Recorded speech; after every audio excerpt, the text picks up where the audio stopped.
እሺ በቃ ንገሪ ችኩይ ነበር ጓደኛ ፊት ብነግራ አይሻልም ውስጥ ነው ያለው አሁን ተጠርጥረሽ በቁጥጥር ስር በዋልሽበት በህገወጥ የሰዎች ዝውውር ወንጀል ውስጥ ህገወጥ ዝውውር ሁሉ ወንጀል ነው ብያለሁ እንዴት ብትንቀኝ ነው ልጅንስ እንዴት ብትደፍራት የገሊላ አባት አውቀውኛል ሚኪ ነኝ አንተ ላለመላክ ምን ማስረጃ አለን በኔ ስልክ ስለመላኩ እንጂ እኔ ስለመላክ ምንም ማስረጃ የለም በቃ አሁን መተሽ መነጋገር ፈልጋለሁ እንዴው ሁለታችሁም አሁን ከነሱ ጋር ግንኙነት እንዳለ ደርሰንበታል እኔም አልካድኩም ገሊላ እኔ ሰርገን እንድታሰናክይብኝ አልፈልግም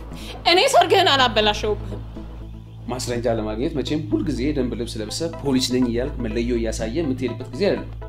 አዲስ ያገኛቸዋቸውን መረጃዎች አካታችሁ ዝግጅቱን ለማጠናቀቅና ፕሮግራሙን ለመልቀቅ የቀራችሁ በጣም አጭር ጊዜ ነው ከናስማማው ጋር የነበረ ግንኙነት የግልህ እንጂ የመስራ ቤቱ አለመሆኑን ማረጋግጠናል ያንተ ቤቲ የምትላት ሴትዮ ምን አይነት ሴት እንደሆነች ብታውቅ ኖሮ ይሄን ያለ ማግባት እሷን ባልተጣደፍክ ነበር ገሊላ እመነኛ ያገኛለሁ እንገናኛለን anytime ታዲያ በጊዜው ጋር ደውይ የበጊዜው ስልክ የለኝም እኔ አለኝ ግን መጀመሪያውኑ እኔና ገሊላ ህጋዊ ጋብቻ ነበር ከገሊላ ጋር ኮነ ሄደው የገሊላ ቁጥር አለሽ አይደል ለምን በሷ ስልክ አደውይለትም ገሊላ ከሚኪ